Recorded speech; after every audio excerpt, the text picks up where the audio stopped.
People move to Corpus Christi thinking that they're getting sunshine, beach days, and a slower pace of life, but for some, the reality hits harder than expected.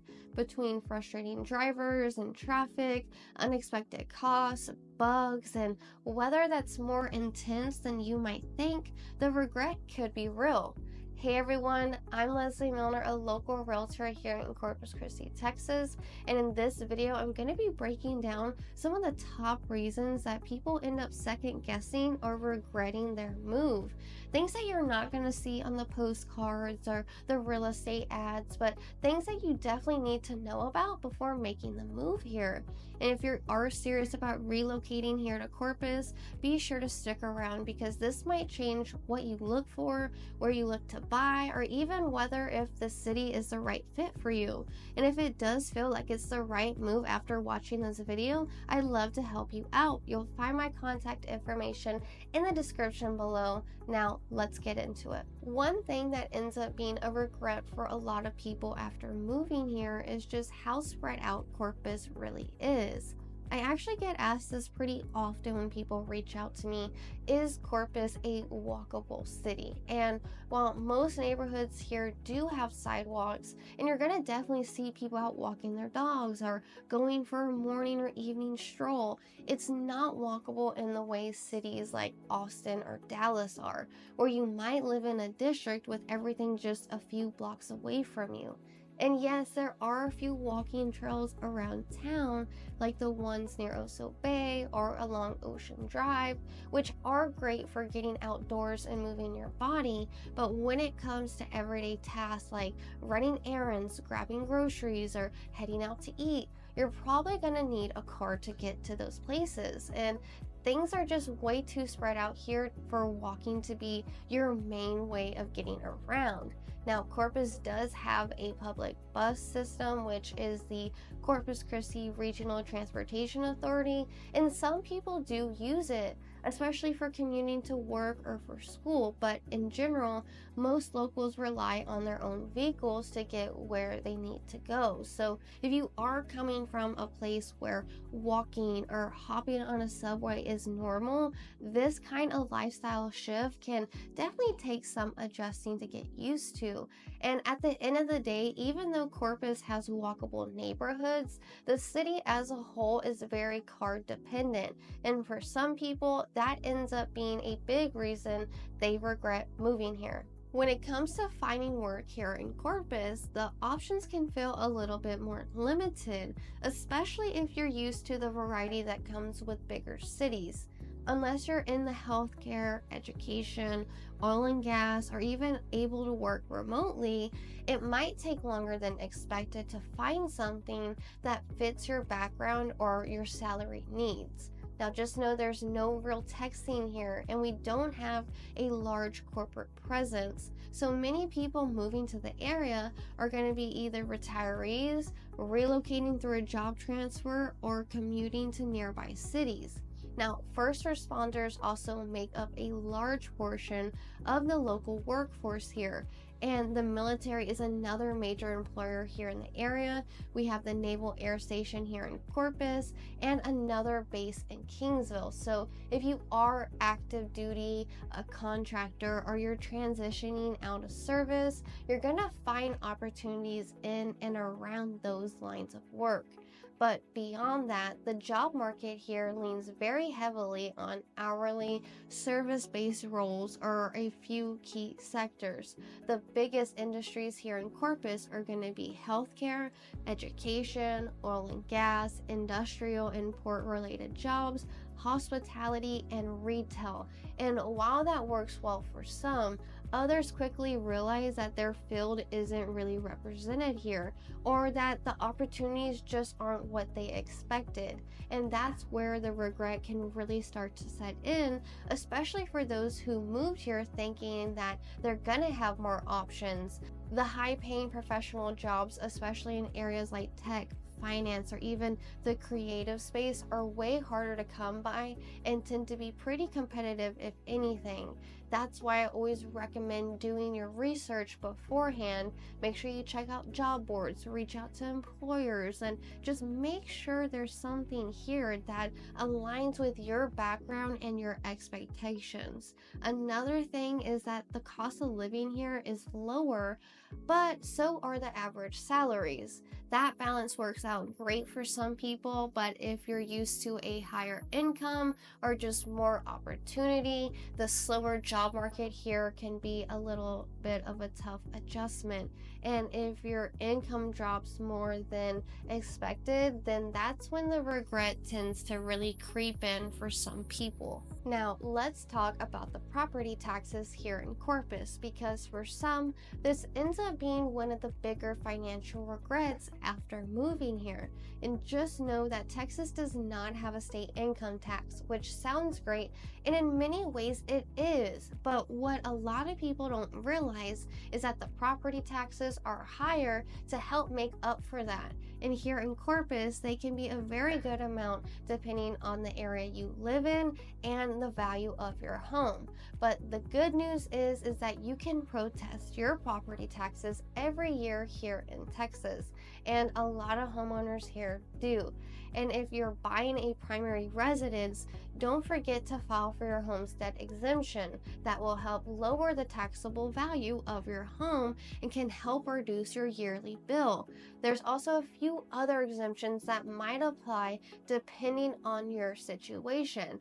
For example, if you're 65 or older, you can apply for an over 65 exemption, which will add additional savings on top of your homestead exemption. And if you're a disabled veteran, first off, thank you for your service. Texas offers 100% property tax exemptions for those with 100% disability rating, along with partial exemptions for those with lower ratings than 100%. Now, these exemptions can make a big difference, so it is worth checking with the local appraisal district to see what you qualify for. Still, a lot of buyers are moving here thinking that they're going to save money overall, especially from those coming out of state. But once they get their annual tax bill and it hits, or they see how much is going towards taxes in their monthly mortgage payment, some start to question whether the move was worth it. And the last thing to keep in mind with property taxes is that not every neighborhood here has the same tax rate. So some areas, especially in the newer developments, can have higher tax rates due to added infrastructure costs and community services.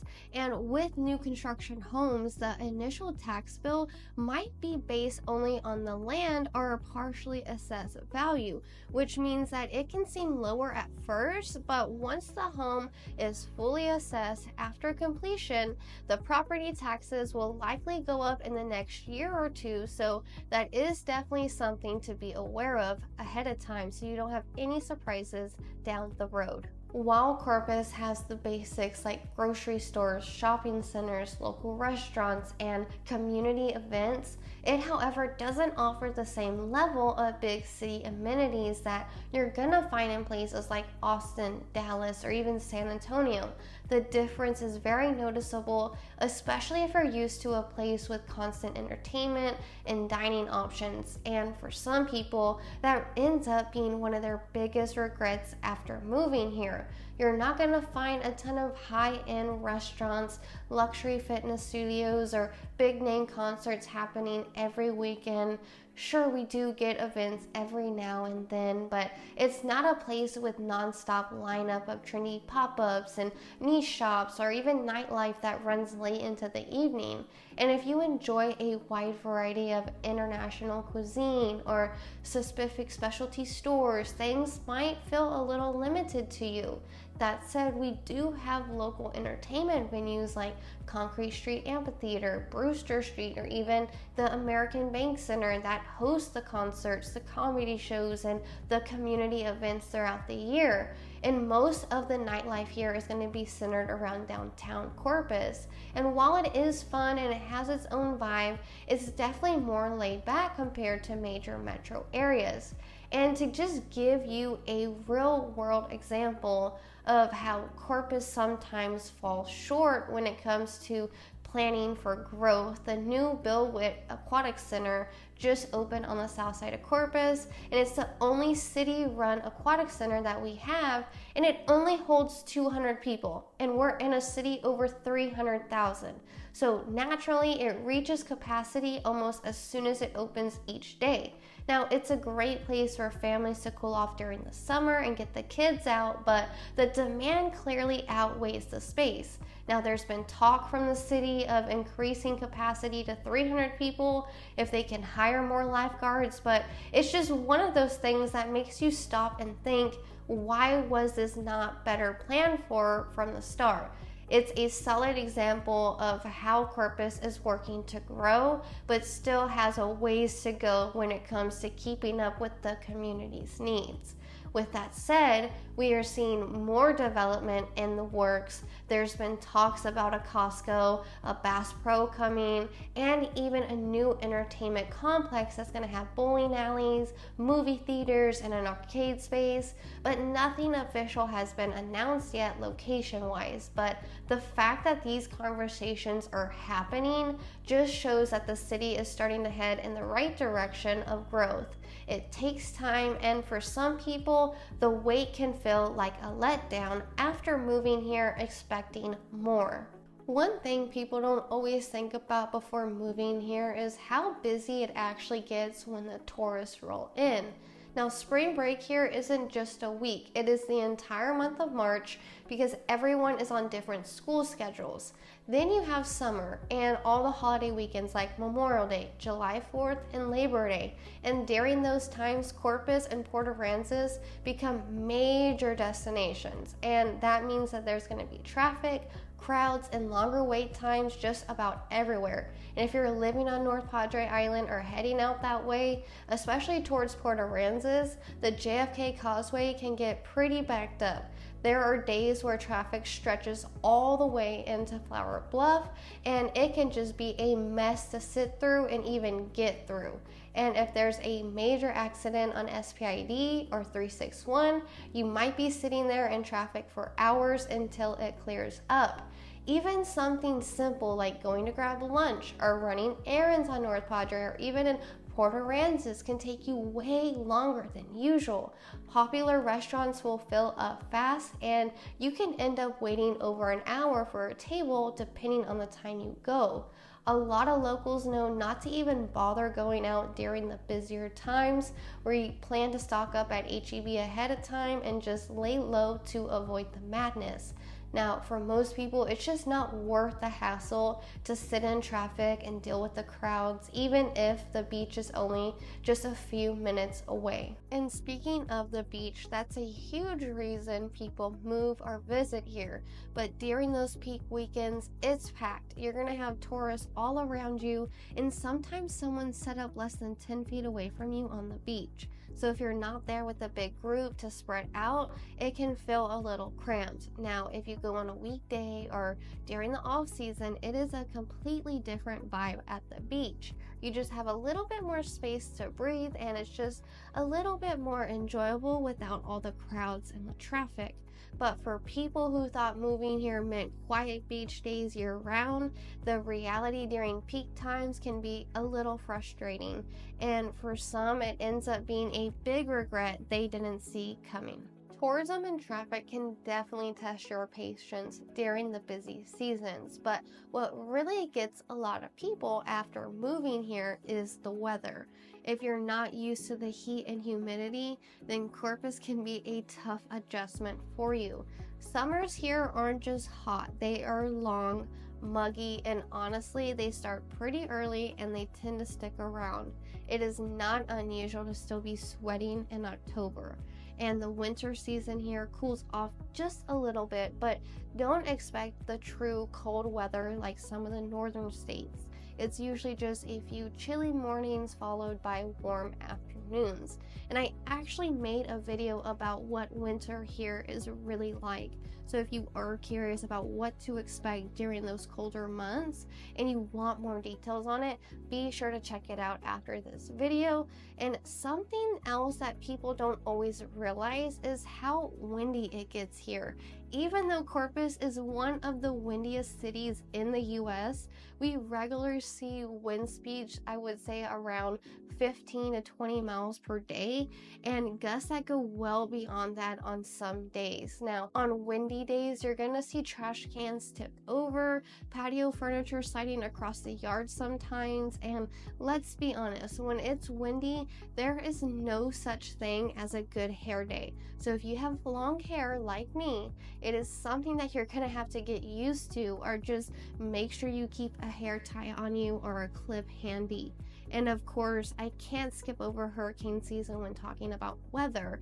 While most people expect it as part of living on the coast, what they don't always realize is just how much work, cost, and stress can come with it. Even if a storm doesn't make a direct hit, we still deal with strong winds, heavy rain, and flooding. Between prepping your home, staying stocked on emergency supplies, possibly evacuating, and then dealing with the aftermath, it's a lot. And for some people, after they go through that process once, they realize that coastal living might not be for them.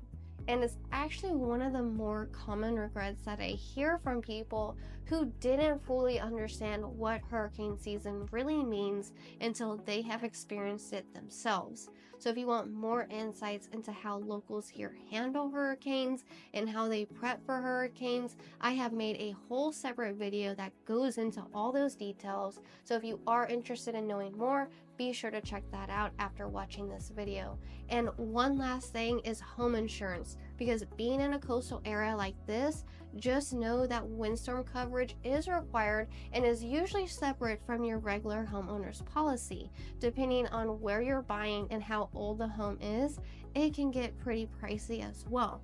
And if the home is in a flood zone, you are going to need flood insurance. These are going to be extra expenses that can really add up pretty quick. And for some people, that price tag hits harder than expected and ends up being a major point of regret. So make sure to factor those costs in from the very beginning so nothing catches you off guard later on. Now, this might seem like a small thing at first, but for a lot of people, it ends up being a surprising regret after they settled in. Now, Corpus doesn't have the traditional 4 seasons. It stays warm most of the year, and what we call winter here is more of like a mid-cool down than a true seasonal shift. Now, fall doesn't really feel like fall here either. There are no changing leaves, and it still feels like summer well until October or even November.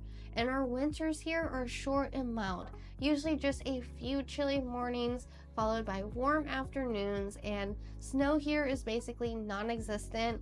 And even if it's mentioned in the forecast, people will go insane and panic only for nothing to happen. We also don't get long stretches of crisp cold air like other parts of the country. And spring can feel great for just a short amount of time, but just as you're starting to enjoy it, that humidity will start to creep in again, and before you know it, we're right back into the summer heat. Now, for some people, the warm climate is a plus and they love it, but others quickly find out that they really do miss those seasonal changes around the holidays, especially not having that cozy winter feeling, the crisp fall air, or even the sight of leaves changing can start to weigh on them. And it's something a lot of people don't think will matter until they live without it. And for some, it becomes one of those low-key regrets that creeps up over time. But with that said, if having 4 seasons isn't a deal breaker for you, there's always the option to travel somewhere that does. But if you are someone who really looks forward to that shift in seasons each year, this is something that you're definitely going to want to think about before making the move. Alright, the last thing that I want to mention and talk about, and it might sound minor to you, but it is something that gets to people more than they would expect, is the bugs. Now, Corpus definitely has its fair share, especially with mosquitoes, but between the heat, humidity, and the standing water, they're just part of life here, especially during the warmer months. You're gonna step outside and they are on you almost instantly. And if you've never lived somewhere like this, the constant need to protect yourself from bites can get old pretty fast. Even if you treat your yard, your neighbors might not, and that makes a huge difference on if you have mosquitoes in the backyard or not, or around you. Now, areas near canals, drainage spots, or parks tend to get hit worse, and it's not just mosquitoes. You're gonna have roaches that are common here as well. It doesn't matter how clean your home is, you're still gonna see one from time to time. We also deal with wasps, and during the warmer months, you're gonna see scorpions start to show up as well. Most locals here end up just getting regular pest control service. I personally use ABC Pest Control. They come to my house every other month and handle just the general treatments. And if something pops up in between appointments, like roaches or scorpions, they're gonna come back out and take care of it at no extra cost for me. And that's been a huge help. But for some people, this becomes one of those just unexpected regrets after moving here. They didn't realize how consistent the pest control will need to be, or how annoying it can get when you're just trying to enjoy your backyard and you're constantly swatting at mosquitoes. Now, when they get really bad, especially after storms, the city will sometimes just spray certain areas to help cut them down. And there are little tricks too, and I'll share one with you. I personally recommend the Johnson's Baby Lotion with aloe and vitamin E. You can find it in the baby aisle. It is way better than the spray off. It feels much better on your skin too, and I use it when I go for walks or even just work in the yard, and I barely get bitten or swarmed with mosquitoes. Now, it might not be a deal breaker for everyone, but it is one of those everyday annoyances that can build up, especially in the warmer months. And for some people, it's part of what they end up regretting most about living here. So these are some of the most common regrets that I hear from people after they've already made the move to Corpus. It's not about scaring anyone off, and I hope I didn't do that, but it's about being upfront about what life here is really like, so that way you can make the decision with your eyes wide open. And if you are serious about relocating here, or if you're a local and you're thinking about buying or selling, I would love to help you out as well. You can find my contact information in the description below, and I would love to chat with you. And if this video did help you get a better idea of what to expect, be sure you hit that subscribe button below, give this video a like, and tap that little notification bell so that way you don't miss out on any of my weekly videos. Thank you for watching, and I'll see you in the next one.